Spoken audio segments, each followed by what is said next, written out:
এদিকে জানা গেছে আগামী ৮ ডিসেম্বর যুক্তরাজ্যে শেখ হাসিনার সভাপতিত্বে একটি বড় সমাবেশ করতে যাচ্ছে আওয়ামী লীগ। আর সেই সমাবেশে ভার্চুয়ালি যুক্ত হওয়ার কথা রয়েছে শেখ হাসিনার। কিন্তু বিরোধীদের প্রশ্ন, ভারতে পালিয়ে থেকে কিভাবে এই সুযোগ পাচ্ছেন শেখ হাসিনা?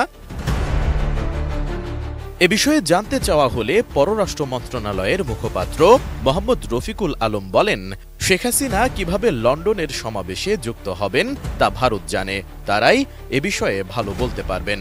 ৫ ডিসেম্বর বিকেলে সাপ্তাহিক ব্রিফিংয়ে তিনি এ মন্তব্য করেন।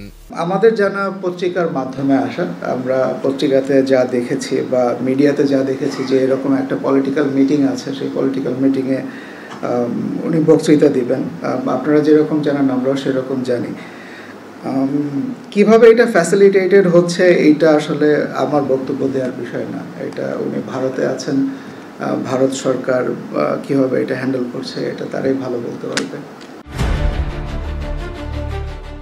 ব্রিফিংয়ে ট্রাম্প প্রশাসনের সঙ্গে কাজ করার ক্ষেত্রে কোনো বৈপরীত্য দেখা যাবে কিনা এমন প্রশ্নের জবাবে মোহাম্মদ রফিকুল আলম বলেন, যুক্তরাষ্ট্রের সঙ্গে বাংলাদেশের দ্বিপাক্ষিক সম্পর্ক সুদীর্ঘ এবং বহুমাত্রিক।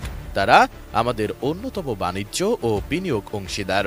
এছাড়া দুই দেশের মধ্যে পারস্পরিক স্বার্থ সংশ্লিষ্ট অনেক বিষয় রয়েছে।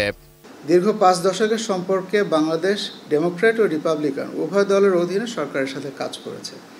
আমাদের ৫ দশকের সম্পর্ক পর্যালোচনা করলে এটা সহজেই অনুমান করা যায় যে ক্ষমতাসীন দলের পরিবর্তন হলেও এর সাথে তাদের পররাষ্ট্রনীতি ও কৌশলগত অবস্থান এবং জাতীয় লক্ষ্যসমূহ অনেকটাই অপরিবর্তিত থাকে। আমরা পূর্বেও ট্রাম্প সরকারের সাথে কাজ করেছি এবং আমাদের দুদেশের পারস্পরিক স্বার্থ সংশ্লিষ্ট বিষয়ে বৈপরীত্যের সম্ভাবনা খুবই কম। বর্তমানে বাংলাদেশ ও প্রতিবেশী ভারতের মাঝে যে টানাপোড়েনের সম্পর্ক চলছে তা সবারই জানা। এর মাঝেই শেখ হাসিনার সরাসরি এমন বক্তব্য দেওয়ার বিষয়টিতে অনেকেই ধারণা করছেন বিরতি ভেঙে আবারও রাজনীতিতে সক্রিয় হতে চলেছেন শেখ হাসিনা ও তার দল আওয়ামী লীগ। অন্যদিকে ৫ ডিসেম্বর সাবেক প্রধানমন্ত্রী শেখ হাসিনার বিদ্বেষমূলক বক্তব্য গণমাধ্যম ও সামাজিক যোগাযোগ মাধ্যমে প্রচারে নিষেধাজ্ঞা দিয়েছেন আন্তর্জাতিক অপরাধ ট্রাইব্যুনাল।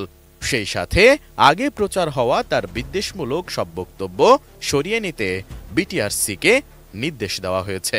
হেট স্পিচ এমন একটি অপরাধ যেটি শুধু বাংলাদেশে নয়, সারা পৃথিবীর সকল আইনে সকল জায়গাতে হেট স্পিচ একটি ক্রিমিনাল অফেন্স, যেটি করা হচ্ছে সেটি বন্ধের জন্য এবং সেটি ভবিষ্যতে পাবলিকেশনস বন্ধের জন্য এবং ইতোপূর্বে যে হেট স্পিচগুলো আমাদের সোশ্যাল বা ইলেকট্রনিক মিডিয়াতে আছে সেগুলো রিমুভ করার জন্য আমরা আবেদন করেছিলাম। মাননীয় ট্রাইব্যুনাল আবেদনটি শুনেছেন, আমাদের ট্রাইব্যুনালের আইন শুনেছেন, আন্তর্জাতিক আইন শুনেছেন এবং আমাদের দেশে প্রচলিত বর্তমান আইনগুলোও শুনেছেন। সবকিছু শুনে আমাদের আবেদনটি ট্রাইব্যুনাল মঞ্জুর করেছেন।